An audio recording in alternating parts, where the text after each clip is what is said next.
Muy bien. Para los que han estado aquí las últimas veces que me ha tocado predicar, tal vez saben que estoy predicando del libro de Romanos. Entonces les invito a que abran sus Biblias al libro de Romanos. Ya estamos en el capítulo 3, por empezar el capítulo 3.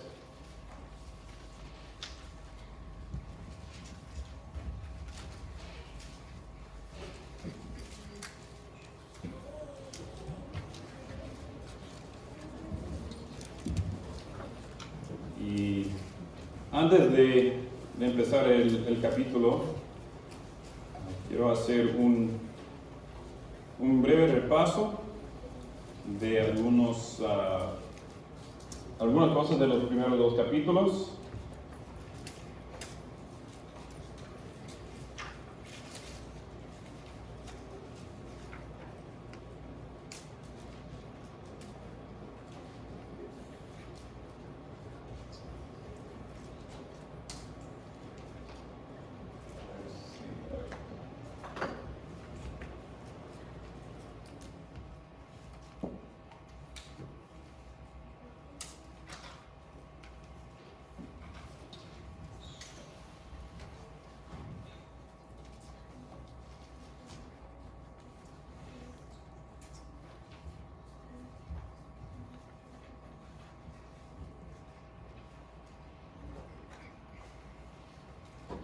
Okay. Algunas cosas de los primeros capítulos. Algunas palabras claves que encontramos en el libro de Romanos. Y aquí tengo algunas que quiero poner aquí. Primero es el Evangelio, que es mensaje de las buenas nuevas de salvación. Y bueno, no lo voy a leer todo, pero esa palabra evangelio es una palabra muy clave en el libro de Romanos. Otra palabra, claro, es Dios, y se menciona más que 150 veces en ese libro. Otra palabra, la palabra justicia, también otras palabras similares como justo, justificar, o palabras así. Tiene que ver con la integridad de la condición, como dije ahí abajo, la condición aceptable a Dios. Otra palabra clave y muy importante del libro es la ley, que se habla de la ley de Moisés, del antiguo pacto, de los mandamientos que Dios dio a su pueblo, que tenían que cumplir bajo el antiguo pacto. Tiene que ver con la ley, la palabra judío, que era descendiente de Abraham, de Israel, miembro de la gente escogida de Dios, que tenía que seguir la ley. Otra palabra, griego o gentil, son similares aquí en el libro. Alguien que no era descendiente, no era judío, no era israelita. Y aquí creo que habla especialmente de los de la lengua, la cultura griega. Otra palabra muy clave es la fe, otra es el pecado. Y no sé qué pasó, pero su siguiente cosa que iba a aparecer, más decía, y hay más. Hay otras palabras muy claves, una que no aparece en esta lista, pero tal vez lo voy a poner, es la palabra gracia. Es una palabra muy clave en el libro de Romanos. Hay otras palabras muy claves, como dije. Son palabras que aparecen muchas veces, y cuando vemos una palabra que aparece muchas veces en un pasaje o en un libro de la Biblia, es bueno Es bueno darnos cuenta de qué significa, de qué está hablando, porque cuando algo se repita varias veces, tiene algo que ver, es algo importante. Entonces, unas palabras claves de este libro. El libro empieza con un saludo del autor, el apóstol Pablo. Luego él da un resumen breve del Evangelio. Y el Evangelio, como dije, es el mensaje de las buenas nuevas, que Dios salva a los pecadores. Y eso es por medio de la fe en Jesucristo. Pablo nos dice que es el poder de Dios para la salvación, para todos, los judíos y los gentiles. Es un tema de los judíos y los gentiles, es un tema muy común aquí en este libro también. Y es por el Evangelio que se revela la justicia de Dios a nosotros. Capítulo 1 sigue el autor muestra el problema de la humanidad, lo que pasó cuando las personas negaron y rechazaron a Dios, que todo va de mal en peor. Y ahora estamos en el libro, capítulo 1, capítulo 2, capítulo 3, vemos la condición muy perdida de la humanidad. Hay muchas de las noticias malas, pero también con pistas de la esperanza del Evangelio. Capítulo 2 pues sigue hablando del problema de la humanidad. Nos presenta con algunos grupos de personas que tienen necesidad del Evangelio. Primero vimos a los que juzgan a otros, pero hacen lo mismo. Luego nos presenta con los gentiles, luego con los judíos, y entonces vimos que todos tenemos necesidad del Evangelio. Vimos en capítulo 2 como hay juicio y castigo, también hay la bondad de Dios, que el pago es igual para todos. Los que rechazan a Dios reciben pues la condenación, ira, indignación, tribulación y angustia, son palabras que se usan en capítulo 2. Pero para los que buscan a Dios con la perseverancia, buscan hacer el bien, pues con la fe en Jesús, el pago es la vida eterna. En capítulo 2 también vimos algo de la ley. Como dije, es la ley del Antiguo Pacto, el Antiguo Testamento. La ley de mandamientos. Son más que 600 mandamientos. No es posible cumplirlos todos. Pero en Cristo estamos bajo la ley de Dios, no estamos bajo la ley de mandamientos. No recibimos la justicia por cumplir esa ley. Vimos también cómo Dios no hace acepción de personas, que con la ley o sin la ley, el requisito es igual. Se necesita la justicia, se necesita la santidad. Y con o sin la ley, el castigo para el pecado es igual. Entonces, vimos eso, pero también vimos que a todos es igual también la oportunidad de recibir la justicia de Dios por medio de la fe. Y concluyendo el capítulo 2, vimos como el ser judío verdadero, ya no consiste de la circuncisión, de seguir los mandamientos de la ley, sino que sí consiste de algo más profundo. Cualquier persona puede ser parte del pueblo escogido de Dios por medio de la fe en Jesucristo. Entonces eso tiene que ver con el corazón. Y es lo que vimos al concluir el capítulo 2. Entonces ahora estamos, como dije, para empezar el capítulo 3. Quiero leer versículos 1 a 8 del capítulo 3 y Y en esos versículos 1 a 8 es donde vamos a enfocar esta mañana.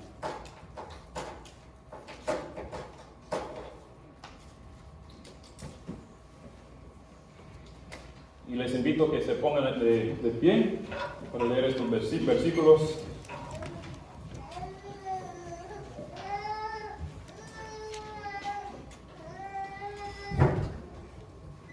Dice así: ¿cuál es entonces la ventaja del judío?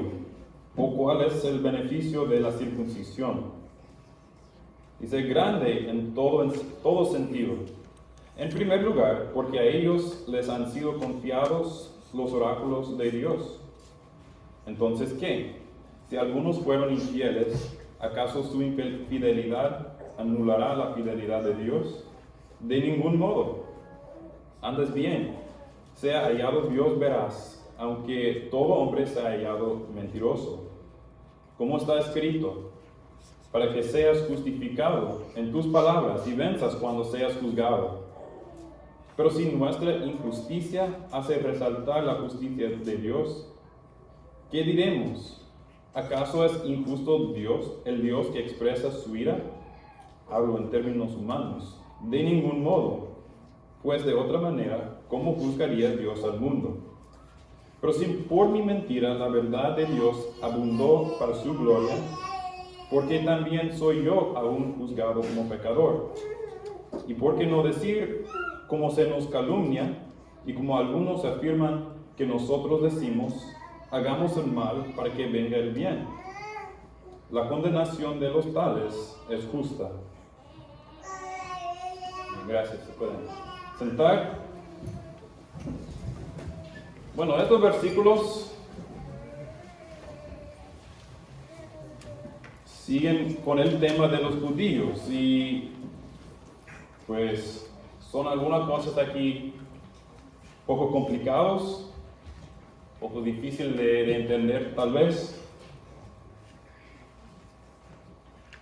Pero vamos a intentar entender lo que está diciendo aquí y también lo que podemos nosotros aprender de esto.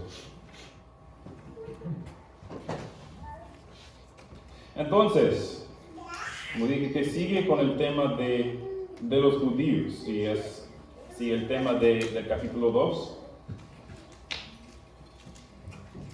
Y nos hace la pregunta: ¿qué ventaja tiene el judío? ¿O qué beneficio tiene de la circuncisión? Y la respuesta del autor, que es grande, es mucho la ventaja o el beneficio. Pero tengo la pregunta: ¿cómo es eso? Porque acaba de decir en capítulo 2 que los israelitas, los judíos, los gentiles son pues iguales. El pago es igual para dos. Que Dios no hace acepción de personas entre los judíos y los gentiles.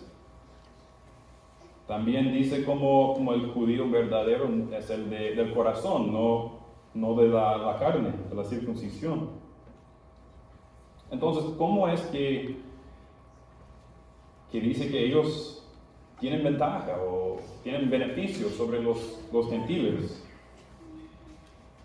Bueno, quiero decir que veremos más adelante en versículo 9 de este mismo capítulo, que aunque tienen ventaja o tienen beneficio, los judíos no son mejores. Sí son iguales ante Dios. Pero nos dice un poco aquí en versículo 2 de la ventaja del beneficio. Que a ellos les fueron confiados los oráculos, las palabras de Dios. Los judíos eran la gente, la nación escogida por Dios. Los escogió a Abraham, luego a Isaac, a Jacob, a Israel y sus hijos, su descendencia, para ser su pueblo especial. Y Él les dio sus palabras para conocer. pero no solo para conocer, pero sino también para obedecer, para guardar y para declarar. Dios les dijo a algunos de los, si leemos en el Antiguo Testamento, Dios les dijo cómo debían de memorizar las palabras de la ley y enseñarlos a sus hijos, para no olvidarlos y para guardarlos. Pero también tenían que obedecer, y con el propósito también, yo creo, de declarar la verdad de Dios a las naciones. Entonces los judíos tenían esa gran bendición en tener las palabras, la verdad, la ley de Dios. Era una ventaja porque los demás no lo tenían. No tenían esas palabras de Dios, la ley de Dios. Pero vemos que esa ventaja, esa bendición, no les fue un beneficio completo. Porque vemos también en la Biblia que solo tener las palabras de Dios no sirve de provecho. No sirve de provecho completo si uno no los cree y no los hace, no los practica. Y eso vemos en versículo 3 aquí en Romanos 3. Habla de algunos siendo infieles, que tal vez no lo creyeron o no lo obedecieron. También lo vemos algo casi igual en el libro de Santiago, cuando capítulo 1. Si quieren ir ahí, vamos a leer algunos versículos del libro de Santiago que nos da algo de la misma idea. Santiago 1, versículos 21 a 25. Que solo tener las palabras no es, pues no sirve del provecho, la bendición tan grande como hacerlo. Santiago 1, 21 a 25. Dice, por lo cual, desechando toda inmundicia y todo resto de malicia, reciben ustedes con humildad la palabra implantada, que es poderosa para salvar sus almas. Sean hacedores de la palabra, y no solamente oidores que se engañan a sí mismos. Porque si alguien es oidor de la palabra y no hacedor, es semejante a un hombre que mira su rostro natural en un espejo, pues después de mirarse a sí mismo e irse, inmediatamente se olvida de qué clase de persona es. Pero el que mira atentamente a la ley perfecta, la ley de la libertad, y permanece en ella, no habiéndose vuelto un oidor olvidadizo, sino un hacedor eficaz, este será bienaventurado en lo que hace. Entonces, pues podemos ver también en otras partes de lo mismo, o de cosas similares, de la bendición que hay en tener la palabra y hacerla. Pero solo tener la palabra no nos trae esa misma bendición. Entonces yo creo que así fue para los israelitas, los judíos. Vemos vez tras vez en el Antiguo Testamento como ellos abandonaron a Dios y a sus palabras. Lo tenían, pero no lo hacían, no siguieron fiel. Y vemos aún en el tiempo del Nuevo Testamento que ellos, bueno, muchos de ellos, no recibieron a Jesús como el Mesías prometido y verdadero. Jesús era pues prometido por las Escrituras, las palabras de Dios en el Antiguo Testamento. Y ellos esperaban un Mesías, un Salvador, pero no le eran fiel a la palabra de Dios. No creyeron y no obedecieron. Y eso lo vemos, como dije, algunas veces en el Nuevo Testamento. Y tengo algunas citas apuntadas aquí. No los voy a leer ahora, pero los pueden apuntar si quieren. Con Lucas 24, 44, Juan 1, 45, también Hechos 28-23.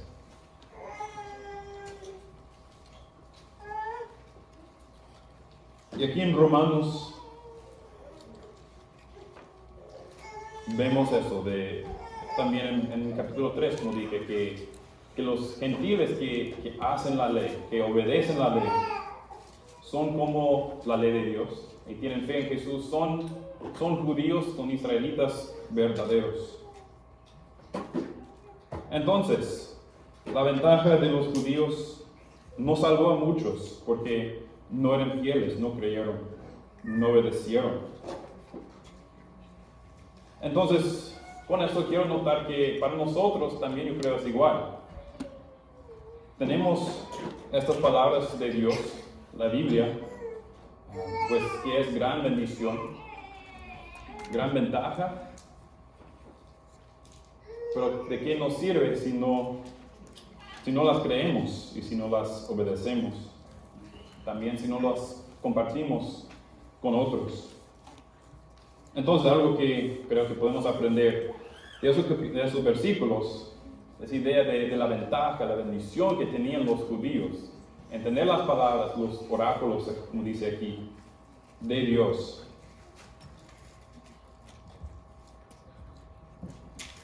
Entonces, algo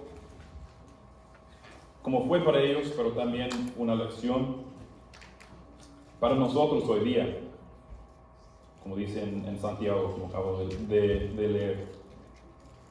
Entonces, esto veo en versículos 1 y 2 de capítulo 3. Y versículo 3 sigue con una pregunta. Y pues adelante vemos lo bueno que es que si una persona, una nación entera, es infiel o incrédulo, eso no anula la fidelidad de Dios. Y eso lo vemos aquí en versículos 3 y 4. La pregunta en versículo 3 es una pregunta retórica. Una pregunta retórica es una pregunta aquella objetivo no es expresar una duda, una pregunta, o pedir una respuesta o una explicación sobre algo, sino que sirve para dar cierto énfasis a lo que la persona, el autor, quiere expresar, o sugerir una afirmación. Tengo una definición aquí de la pregunta retórica. Entonces, aquí con la pregunta en versículo 3, dice, entonces, ¿qué? Si algunos fueron infieles, ¿acaso su infidelidad anulará la fidelidad de Dios? Bueno, sabemos que no, Dios es fiel, y eso no cambia. Pero el autor aquí puso esa pregunta, no para pedir una respuesta, pero para dar una énfasis a lo que expresaba. Pero sí da una respuesta, el mismo. Una explicación de eso. Y vemos algunas otras preguntas retóricas en el libro de Romanos, y vamos a ver algunas más hoy en este pasaje. Pero la pregunta aquí en versículo 3 es que si la infidelidad o la incredulidad de algunos anuló la fidelidad de Dios. Y la respuesta en versículo 4 claramente es no, de ningún modo, dice.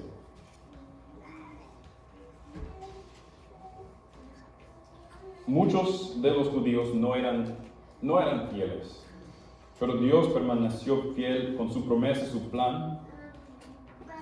Y lo vemos también, yo creo que lo vemos en el libro de 2 de Timoteo, capítulo 2, versículo 13, algo casi igual. Y está en medio de otros versículos que se podría leer, pero voy a leer nomás el versículo 13. Dice, si somos infieles, el Dios permanece fiel, pues no puede negarse a sí mismo. Entonces, vemos la fidelidad de Dios que no depende de la fidelidad de los humanos. Entonces aquí se declara muy claramente de eso. Y al opuesto, vamos a ver que la infidelidad e iniquidad de las personas sirven para mostrar o manifestar aún más la justicia y la verdad de Dios. No es que la infidelidad de una persona niega o anula la fidelidad de Dios, pero al opuesto sirve para mostrarlo aún más. Y eso vemos aquí en los versículos que siguen. Versículo 4 dice: de ningún modo, antes bien sea hallado Dios veraz, aunque todo hombre sea hallado mentiroso, como está escrito, para que seas justificado en tus palabras y venzas cuando seas juzgado. Y esas palabras vienen de un capítulo en el Antiguo Testamento,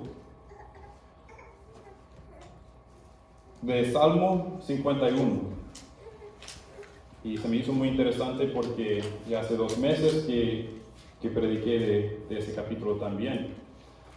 Pero Salmo 51, versículo 4, nos da casi las mismas palabras. Y este salmo, el contexto de este salmo es un salmo de arrepentimiento del rey David, después de su pecado con Betsabé, la esposa de un guerrero valiente del ejército de David.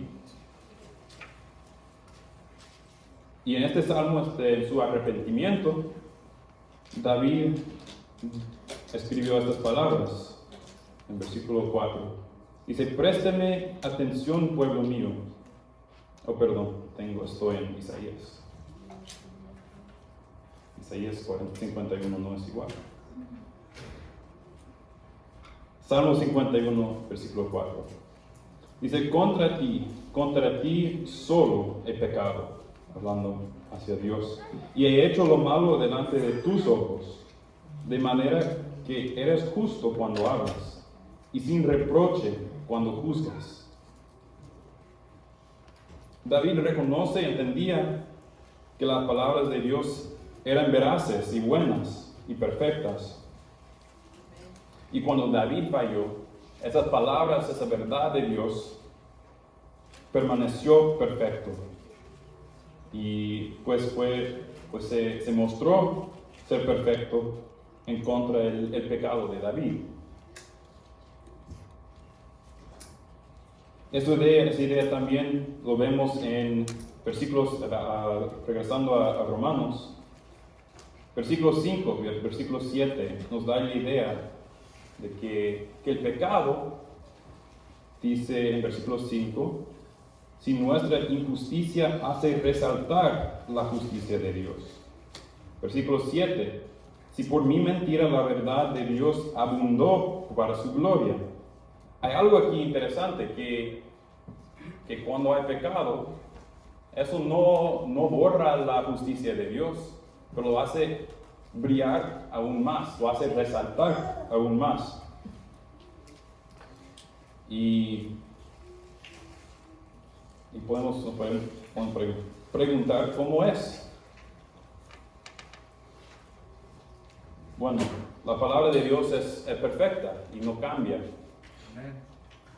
Y Dios cuando juzgó a David, cuando juzga a alguien hoy día y da castigo por el pecado, lo hace en justicia y en perfección, mostrando su propia justicia por medio de eso. Y lo estaba pensando cuando lo estaba estudiando y tratando de entender un poco de cómo es. Si es algo, pues tal vez un poco difícil entender o comprender cómo es que el pecado puede salir con algo bueno, que el pecado hace pues brillar más brillante la justicia, la gloria de Dios. Y pensé en un ejemplo Espero que sea de ayuda. Tengo aquí un vaso limpio.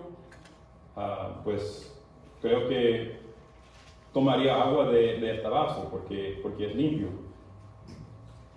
Entonces lo voy a poner aquí como ejemplo de la justicia, la pureza de Dios. Y está bien, y pues estoy de acuerdo que si alguien me dé agua de este vaso, pues lo tomaría. Pero voy a sacar otro vaso que está sucio. No creo que no me gustaría tomar agua de este vaso. Y si lo pongo al lado del primero, pues eso hace el primero ver aún mejor, ¿verdad? Porque claro que no tomaría agua de aquí, entonces pues aún más tomaría agua del primero. Y puedo sacar otro, aquí tiene un poco de leche abajo, no tomaría agua de eso. Otro que pues leche jarabe está sucio. Entonces, lo más que amontonamos los vasos sucios alrededor del limpio, pues esto se ve aún mejor. Entonces, yo creo que tal vez nos puede ayudar un poco en entender a lo que está diciendo aquí. Que la infidelidad, la injusticia, la mentira puede resultar, o sí resulta, en la verdad, la justicia, la pureza de Dios, brillando aún más brillante, pues es aún más atractivo que era antes, porque lo vemos ahora en comparación a lo sucio. Entonces Dios recibe gloria, aun cuando las personas andan en pecado, en injusticia. Dios recibe gloria y se muestra su justicia en castigar al pecado, porque Él es justo y es perfecto. Pero eso no es lo mejor. Dios, la Biblia también nos dice que Dios no le agrada castigar, no le agrada dar muerte, no quiere que nadie perezca por el pecado. Él recibe aún más gloria cuando todos alrededor también son limpios y claros. Y eso es lo que nos llama a esa vida que, pues, siendo imitadores de Él, llenos de la justicia, la pureza de Él, que claro que no es de nosotros mismos. Él nos limpia y nos hace reflexiones, imitadores de Él mismo. Entonces, gracias a Él por su misericordia, su perdón, que nos limpia de toda maldad, todo pecado, cuando nos arrepentimos y creemos en Jesucristo. Entonces, espero que eso sea como ayuda para entender ese ejemplo de esa idea tal vez tan complicado. Y seguimos con los versículos y vamos a ver más de esa idea. Versículo 5. Aquí vemos otra pregunta retórica, no para presentar una duda, sino para aclarar el punto aún más. La pregunta dice, pero si nuestra injusticia hace resaltar la justicia de Dios, ¿qué diremos? ¿Acaso es injusto Dios, el Dios que expresa su ira? La pregunta ¿es injusto Dios expresar su ira cuando nuestra injusticia hace resaltar su justicia? Si Dios, como el limpio, recibe gloria en comparación a lo sucio, ¿por qué juzgar a lo sucio? ¿Por qué juzgar el pecado si el pecado le trae gloria? Bueno, no es que el pecado le trae gloria, pero al mostrar su justicia, Él recibe gloria. Pero el autor aquí dice que está hablando, esa pregunta es una pregunta humana. Es algo que no, así no lo ve Dios. Dios es justo, tiene que juzgar el pecado. Y, como dije, Él recibe aún más gloria cuando las personas son limpias, pues andan con fe en Él. Entonces, cuando Él expresa su ira contra el pecado y la injusticia, es 100% justo, 100% perfecto. Él mismo ha hecho las reglas. Él ha dicho las palabras que se tienen que cumplir, son la norma. Y Él también ha declarado el castigo. Y si Él no castiga el pecado, pues ya no es justo.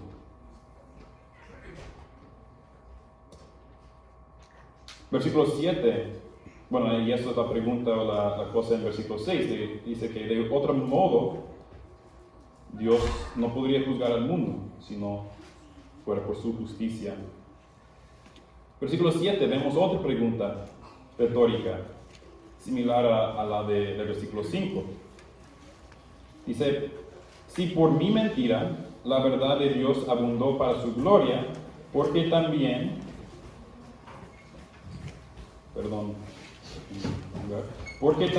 soy yo aún juzgado como pecador. Pues es casi igual. Si mi mentira, mi insuciedad hace resaltar, hace brillar más la verdad, la justicia de Dios, porque soy juzgado. Y no hay respuesta a esta pregunta, pero yo espero que ya tenemos una idea de qué es la respuesta. Dios es justo, Él recibe gloria por juzgar el pecado, por mostrar su verdad en contra de la verdad, la mentira. Y en versículo 8 vemos aún otra pregunta retórica. Dice, ¿y por qué no decir, como se nos calumnia y como algunos afirman que nosotros decimos, hagamos el mal para que venga el bien? Si Dios recibe gloria por su justicia cuando nosotros o cualquier persona hace lo malo, ¿por qué no hacer más y más malo para que haga más y más del bien? Y eso es una pregunta. Parece que en el tiempo de Pablo había personas que le acusaban de decir eso, de decir que, bueno, está bien hacer lo malo porque Dios recibe gloria y hay gracia para todo eso. Y tal vez se puede entender un poco porque algunas personas no le entendían. Porque Pablo proclamaba una gracia grandísima. Una gracia grandísima que, como veremos más adelante en Romanos 5, que cuando abundó el pecado, la gracia la sobreabundó. Entonces, esta gracia siempre es más que cualquier cantidad de pecado. Lo más pecado que hay, lo más gracia que hay. Dios es tan amoroso, tan misericordioso que mandó a su Hijo para sufrir y morir, pagar por todo pecado. Es algo gratis, no hay nada que necesita o se puede hacer por parte de los humanos. Jesucristo ya lo pagó y nosotros lo recibimos por fe. Y es algo gratis. Cualquier pecado que cometemos puede ser borrado por la gracia de Dios y Él puede recibir la gloria. Entonces, habían esas personas que le acusaban de decir que si eso todo es cierto, si la gracia de Dios es tan grande, pues está bien, haga lo que quieres. Y Dios siempre va a recibir la gloria. Y lo más que pecas, pues lo más gracia, lo más gloria que Dios va a recibir. Pero eso no es como debe ser. Porque la gracia de Dios no es para darnos el permiso para hacer y hacer más y más mal. Vemos muy claramente en Romanos y en otras partes que eso no es. En Romanos 2:4 vimos que la bondad de Dios es para traernos al arrepentimiento. La bondad de Dios no es para darnos permiso a hacer más mal, es para traernos al arrepentimiento. ¿Y qué es arrepentirse? Pues es dar la vuelta, es dejar el pecado atrás, dejar la maldad atrás. En el libro de Tito 2:11-14, dice que la gracia de Dios nos enseña que negando la impiedad y los deseos mundanos, vivamos en este mundo sobria, justa y piadosamente, aguardando la esperanza bienaventurada y la manifestación de la gloria de nuestro gran Dios y Salvador Cristo Jesús. Dice que Él se dio por nosotros para redimirnos de toda iniquidad y para purificar para sí un pueblo para posesión suya, celoso de buenas obras. Vemos que la gracia de Dios no es para darnos permiso, licencia para hacer más y más mal. Es para enseñarnos a vivir una vida pura, para traer alrededor de Él un pueblo puro, la posesión suya, como dice aquí.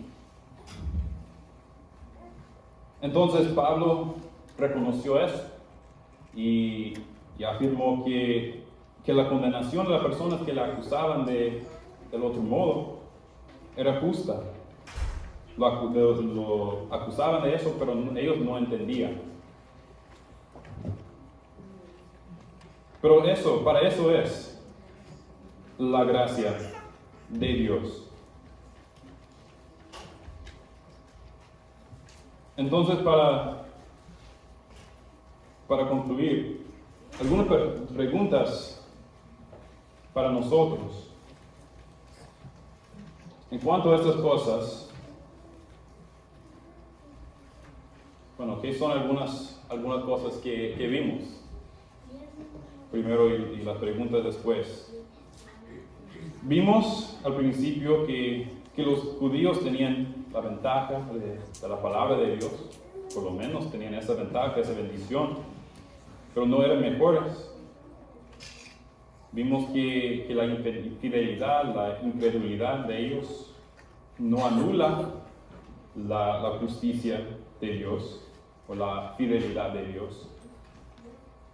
Vimos que debemos de cuidarnos nosotros también, que tenemos la bendición, la ventaja de la palabra de Dios,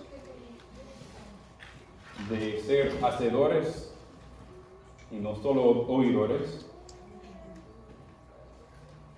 Pero vimos también de cómo la infidelidad, la injusticia, iniquidad de las personas puede servir para mostrar, para manifestar la justicia y verdad de Dios, para traer la gloria a Dios, como el ejemplo de los vasos. La gracia de Dios es tan grande que sobreabunda cualquier montón de pecado que tengamos, pero eso no nos da licencia para pecar o dudar o ser infieles. La bondad y gracia de Dios, que se acabó las baterías, pero la bondad, la gracia de Dios son para traernos al arrepentimiento y a enseñarnos a vivir las vidas que le agrada a Dios. Amén. Y cuanto mejor, cuanto más se manifiesta la gloria, la pureza de Dios cuando hay nuestras vidas, la vida de personas alrededor siguiendo a su verdad. Entonces, las preguntas para nosotros, esas cosas que vemos aquí de la palabra, ¿lo creemos? ¿Lo hacemos? cómo muestra nuestra vida que estamos con las palabras, con la ventaja que tenemos en Dios. Como vimos en los versículos en Santiago, la importancia de creer y hacer. Y creer también en la gracia de Dios y en la obra de Jesucristo. Porque a veces sí hacemos muchas cosas que dice la Biblia. A veces lo tratamos muy bien a obedecer, a no hacer cosas malas, tratar bien a los demás, pero lo estamos haciendo para ganar nuestra salvación tal vez, o para ponernos más de acuerdo, más bien en los ojos de Dios, porque tal vez no creemos de verdad de la gracia de Dios, que es tan grande, que sobreabunda, que cubre, que borra nuestros pecados. Entonces, es muy importante hacer, pero es muy importante también creer de esa gracia, este evangelio. Entonces, esta otra pregunta que tengo aquí es, ¿cómo respondemos a la gracia de Dios? ¿Lo creemos? ¿Lo recibimos? ¿Lo aceptamos? ¿O es difícil creer que la gracia de Dios es suficiente para limpiar cualquier pecado en mi vida? Y con eso, otra pregunta es, ¿cómo respondemos cuando fallamos, cuando pecamos? Pensamos que, la gracia no es suficiente. O al otro mano, pensamos, está bien, no importa, puedo pecar y no hacer nada. Los dos lados son equivocados.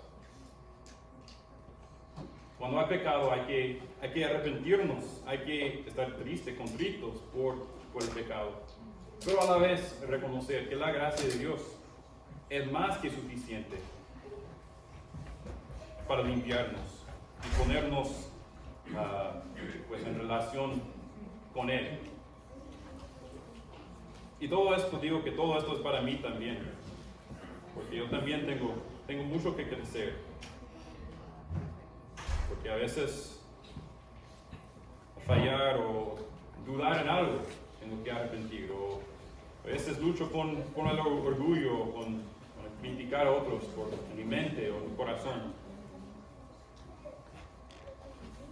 Y en eso me tengo que arrepentir y reconocer, creer en la gracia, la obra de Jesús, el Evangelio, que es las buenas nuevas que Jesús, que Dios salva a los pecadores por medio de la gracia.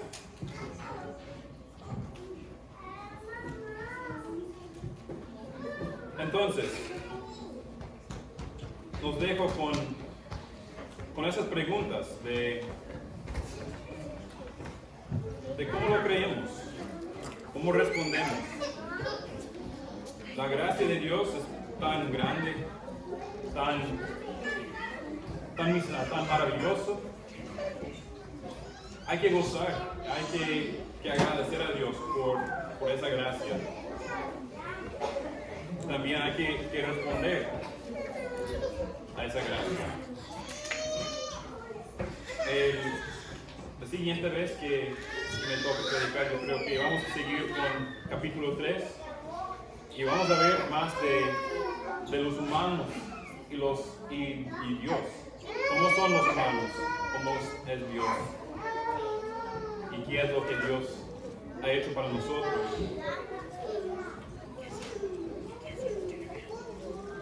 Pero en este día los animo que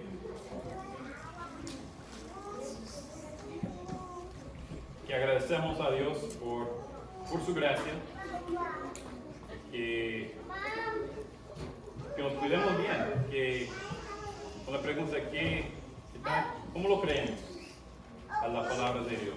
¿Qué estamos haciendo con nuestra ventaja que tenemos?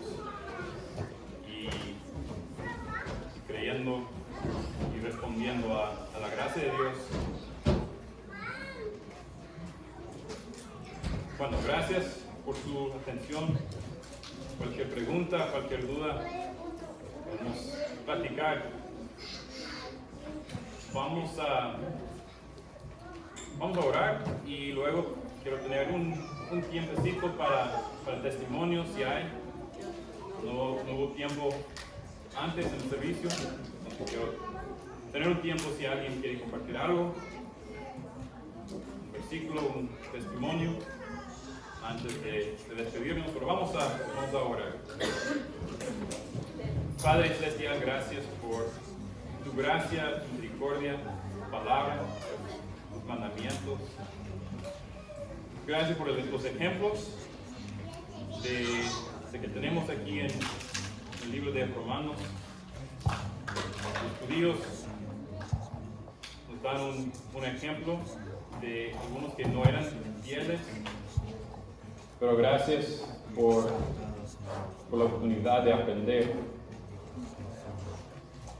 Gracias por tu gracia, que es más grande que cualquier pecado. Ayúdanos, Dios, a aprender lo que quieres que aprendamos en esta mañana, meditar en tu verdad y también vivirla. Te pido en el nombre de Jesús. Amén.